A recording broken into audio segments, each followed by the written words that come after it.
Hey, what's up everyone and welcome to another very exciting video. I'm Gamer Mars and today we're talking about Pokemon Snap from a photographer's perspective. Where's the photographer, you ask? I'm the photographer.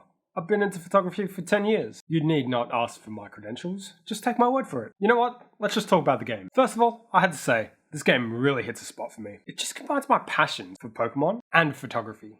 Now, as a photographer, this game does a lot right. The biggest feature I wanted the camera in this game to possess was a bigger focusing zone. You see, in the OG Pokemon Snap, you had that little dot in the center, and if you didn't have that little dot on the Pokemon you were shooting, that shot just wouldn't count for much. And you see, this didn't allow much for creativity in terms of composition. You were forced to shoot mostly central. And as someone who loves the rule of thirds, this wasn't good enough. So that's a big tick for the new Pokemon Snap for me.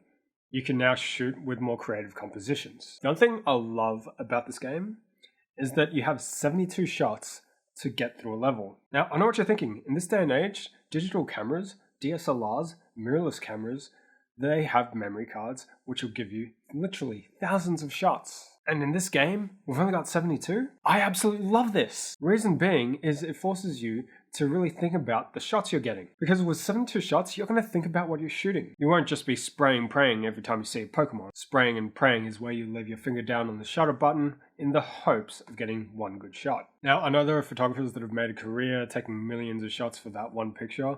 Going through 100 pictures to submit one file, that would just add a lot of time to my workflow. That's a bit of a reason why you probably shouldn't spray and pray. Now, the landscapes and the environments of this game are on point.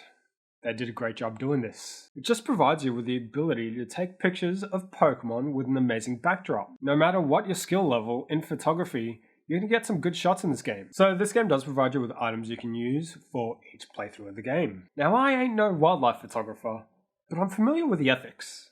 You wouldn't be throwing apples at animals. You wouldn't be throwing pestiballs at animals. You wouldn't be throwing Illumina orbs at animals just to elicit a response. But hey, it's a video game. I guess it's necessary for the Pokemon Snap franchise. It just allows you to take a wider, diverse range of shots of these pocket monsters. I feel like the reaction you get from Pokemon when you use these items is a lot more discreet than it was in the OG Pokemon Snap. The Illumina orbs are cool, but I would like to see them have more of an effect on the Pokemon that I'm using them on. I mean, sometimes you get a fairly different reaction than what you would if you didn't use one, but there are times where you just throw it at them and they continue walking around as is, and they just have a little glow around them. When you play through a level more than once, you'll notice in the second playthrough that there are different things going on. Sometimes there are subtle changes and sometimes there are big changes. I just wish they weren't so discreet because it would really help with the photography in this game. Every location will have a benchmark of points you need to reach to level up the stage. And the more you level up, the more changes you will see in each level. The changes when you level up aren't so discreet,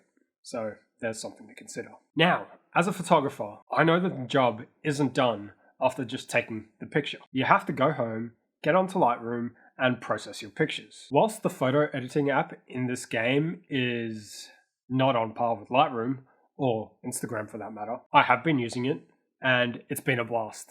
I'm really enjoying the effect I'm getting out of my photos. The stickers and the frames are very reminiscent of a Japanese photo booth, but I think it works for this game. I just wish you could adjust the sliders to combine for one image. For example, you can adjust the exposure, but then you have to move on to selecting stickers and then your frame. You can't go exposure, saturation, contrast all in one photo. I mean, technically you could export one as the exposure, edit that one again, do contrast, and export it again, and then export it one more time to get the saturation right. But that's just a ridiculous workflow and I'm personally not going to be doing that. These days, social media is a big part of photography, and this game does provide you the ability to share your photos utilizing an in-game application. To be honest, I find this thing baffling. I use it, I get likes, I don't quite understand how it works, but it's getting me more likes than I would get on Instagram. So, I guess that's a win for this game. Now, you can use the game to save these pictures into your Nintendo Switch's system. Doing this breaks the cardinal rule of photography, the watermark. Sure, there are photographers that just have to do this for marketing purposes, but in general, it's widely regarded as something you just don't do. Now, last but not least, I just want to talk about Professor Miro. Just seeing his name pop up put a huge smile on my face. Because you see, that's a photography reference. I'm not sure if you can see it, but all SLRs and DSLRs have mirrors in them. But yeah, it was just nice to see that the professor in this game was a reference to photography. So that's a big tick to the research and the development that went into this game. So now I'm going to revert back to my original state as a Pokemon fanboy. As a lifelong Pokemon fan who experienced that first wave of Pokemania, this game really hit the spot. Just seeing all the OGs and all the newer Pokemon in their natural habitat in 1080p resolution, it was just heartwarming, guys. I absolutely loved it. The last time I got a Pokemon Snap game, there were only 63 Pokemon out of the known 150 featured in the game. This time I've got 214 Pokemon to shoot out of 809. Sure, it's a small fraction, but it's a lot better than just 63 Pokemon. Now, as a first generation Pokemon fan, it brought my heart a lot of joy to see Machamp and Tentacruel in this game. It was quite possibly one of my favorite moments in this game, just because they weren't in the original Pokemon Snap. And seeing Todd Snap there, as a grown man, just seeing that, it hit me with nostalgia bombs really hard, guys. It was just heartwarming. To be honest, the only thing that I'm missing from the OG Pokemon Snap is the in-game evolutions. That's completely missing from this game. And that's honestly one of the few things that I will say against this game. And it by no means ruins the experience. What did you guys think of the new Pokemon Snap? If you also dabble in photography and have an opinion, I'd like to see your opinion in the comment section below. Anyways, that's it from me. See ya.